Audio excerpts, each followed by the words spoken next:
Hello guys, இன்னைக்கு அந்த stick மான்வாவோட episode 15 தான் பார்க்க போகிறோம். வீடியோக்குள்ளே போகிறதுக்கு முன்னாடி எப்பயும் போல தான் ஒரே ஒரு லைக் ஒண்டி போட்டுருங்க. ஏன்னா அப்போ தான் நிறைய பேருக்கு ரெக்கமெண்ட் ஆகும். சரி வாங்க, நம்ம டைம் மிஸ் பண்ணாமல் எப்பிக்குள்ளே போகலாம். போன எபிசோடில் ஒரு பர்சனை பார்த்துருப்போம். அதுக்கப்புறம் தான் நம்மளுக்கு தெரிய வந்தது அது ஒன்றும் பையன் இல்லை, அது ஒரு பொண்ணுன்னு. அதே மாதிரி அந்த அட்மினிஸ்ட்ரேட்டர் அவன் தான் அந்த மிஸ்டீரியஸான கேரக்டர், அந்த போட்டி பாய் அப்படின்னு நம்மளுக்கு தெரிய வந்தது.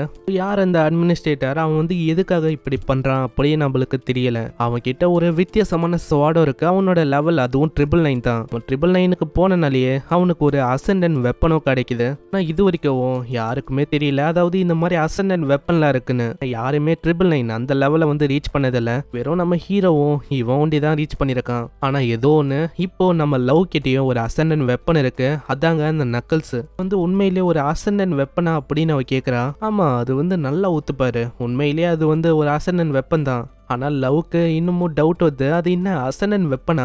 நீ வேற அப்படியே என்கிட்ட குத்துட்டேன். நீ வந்து வச்சுக்கலாம், ஏன்னா என்கிட்ட நிறையவே அசெண்டன்ட் வெப்பன்ஸ் எல்லாம் இருக்கு. என்னது நிறையவா? இதனால அவ அப்படியே போறா. அங்க போட்ட அடுத்த செகண்டே அவளுக்கு வந்து அது எக்யூப் ஆயிடுது. இப்பத்துல இருந்து நீங்க தான் இந்த நக்கிள்ஸோட ஓனரு. ஆனா என்னதான் ஓனரா மாறினாலும் அந்த நக்கிள்ஸோட ஃபுல் பவரை இவளால பயன்படுத்த முடியல. ஏன்னா இவளோட லெவல் அது ரொம்ப கம்மி. அதனால அதோட பவர்ஸ் எல்லாமே லாக் ஆயிடுது.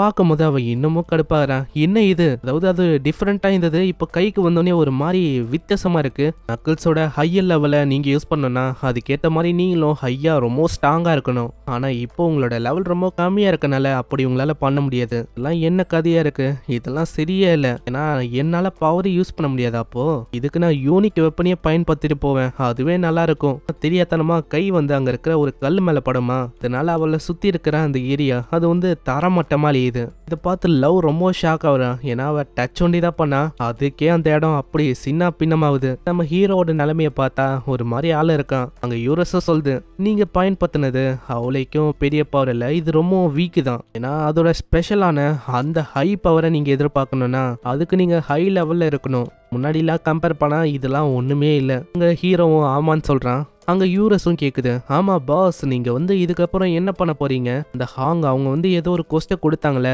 அதை என்ன அக்செப்ட் பண்ணிக்க போறீங்களா? வந்து யோசிச்சேன் என்ன பண்ணலான்னு. ஹாங் சொன்னபடி பார்த்தா அது என்ன பத்தின ஒரு விஷயம் தான். சீன் அப்படியே பாஸ்ட்டுக்கு போகுது. அங்க இப்படி இவங்க சொல்லியிருப்பாங்களே, அதுல நீயும் இன்வால்வ் ஆயிருக்கன்னு. அங்க ஹீரோக்கு ஒண்ணுமே புரியல. என்னது நானா? எனக்கும் அதுக்கும் என்ன ரிலேஷன்ஷிப் இருக்கு? இந்த பூடி பாயோட முகம் கூட எனக்கு தெரியாது. அவன் எதுக்காக இப்படி பண்றான் அதுவும் எனக்கு தெரியல. அவன் எதுக்காக பண்றான் அதெல்லாம் எனக்கு சரியா தெரியல.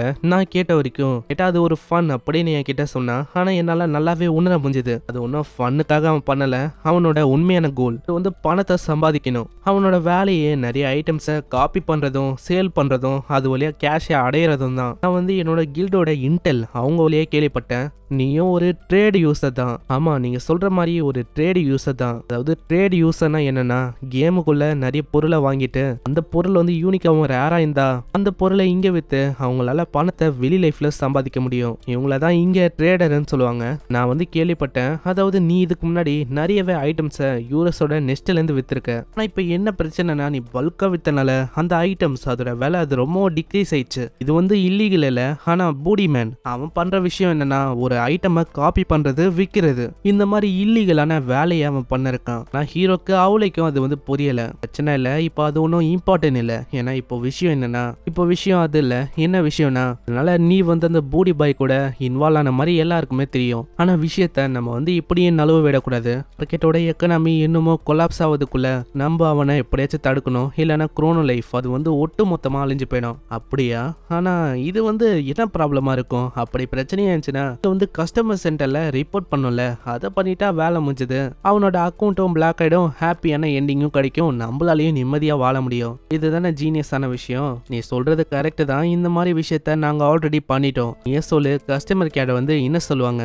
பண்ணதுக்கு ரொம்ப நன்றி, நாங்க கூடிய சீக்கிரத்துல பதில தரோம் அப்படின்னு தான் சொல்லி அனுப்பி விட்டுருவாங்க. அதுக்கப்புறம் அங்க எந்த விதமான பதிலும் வராது. அதனால நான் என்ன யோசிக்கிறேன்னா, இப்போ அவனை தடுக்கிறதுக்கு இந்த கேம்குள்ள இருக்குதுன்னா அது நீதான். ஏன்னா இதுக்கு முன்னாடி ஏகப்பட்ட ஆளுங்களை கொன்ன, அதாவது கிட்டத்தட்ட ஒரு 3 மில்லியன். உனக்கு அந்த அளவுக்கு திறமை இருக்கும் போது நான் வந்து உன்னை தான் நம்புற மாதிரி இருக்கு.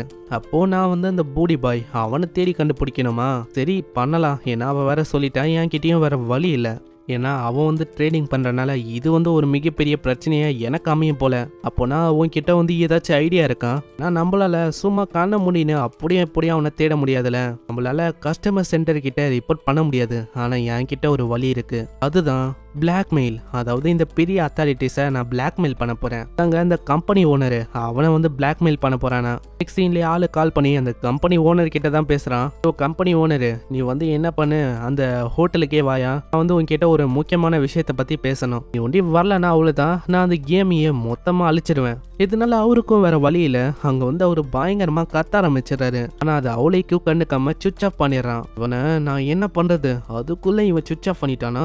கஸ்டமர் சென்டர் வந்து ஒர்க் ஆகலன்னா என்ன, நம்ம வந்து கம்பெனி ஓனரை பார்த்து பேசிடலாம். நெக்ஸ்ட் சீன்ல அங்க குடுகுடுன்னு கம்பெனி ஓனரை பார்க்க போவானா, வெளியில பார்த்தா லவ் வெயிட் பண்றா. அட நீ வந்து எங்க என்ன பண்ற?